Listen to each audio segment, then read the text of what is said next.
Northern Ireland's ports, where the problems of Brexit are still playing out. Now the UK government taking action to unilaterally move most checks on trade in goods from Great Britain to Northern Ireland, rowing back on a treaty long signed with the EU. Presentation of Bill. Northern Ireland Protocol Bill. This legislation rips up part of the Brexit deal Boris Johnson signed in 2020 in 4 key ways. It wants to create a check-free green lane for goods that enter Northern Ireland and don't go on to the Republic of Ireland, which is part of the European Union.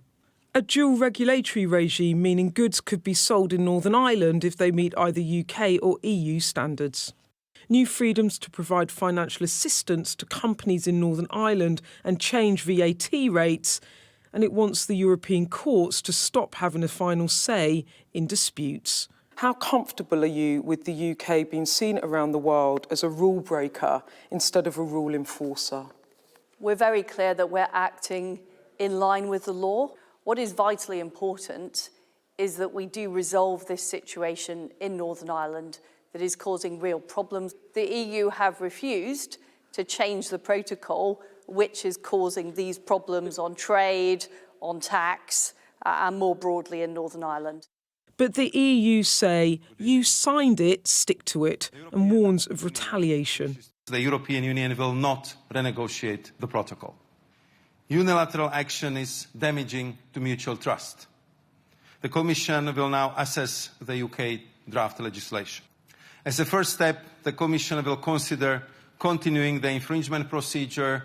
A message reiterated by one key European nation. We are forced, because of UK action, to respond to what we certainly see as a breach of international law. I don't think there's any other way to describe this. If you are legislating to set aside elements of an international treaty, which is international law, well, then you're breaking international law. And north of the border, unhappiness too.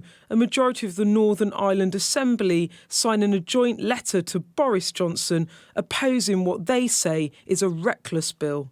Today's action by Boris Johnson in Westminster is absolutely reckless. It's disgraceful. It does nothing to serve the interests of the people here. It flies in the face of an international agreement which he himself negotiated. It is in clear breach of international law. But for the DUP, which won't support power sharing in the Northern Ireland Assembly until these problems are fixed, tentative support. I believe that finally we are now seeing the kind of action that is required to begin the process of removing the barriers to trade within the United Kingdom, to restoring Northern Ireland's place within the UK internal market. For 2 years now, problems over trade between London and Brussels have been plain to see. But the solution proposed today only serves to further stoke those divisions, with Boris Johnson pleasing his Brexiteers and the DUP while angering many in his own party, Brussels, Dublin and Washington DC. Many on both sides of the argument will privately tell you they don't think that the UK will in the end enact this legislation, that this is a negotiating technique. But it's one, too, that will sour relations with old allies on both sides of the Atlantic and could even eventually trigger a trade war with the EU. That's an outcome some way off and one no one wants. But this trade row, a reminder that for all of the PM's promises, Brexit's still not done. Beth Rigby, Sky News, Westminster.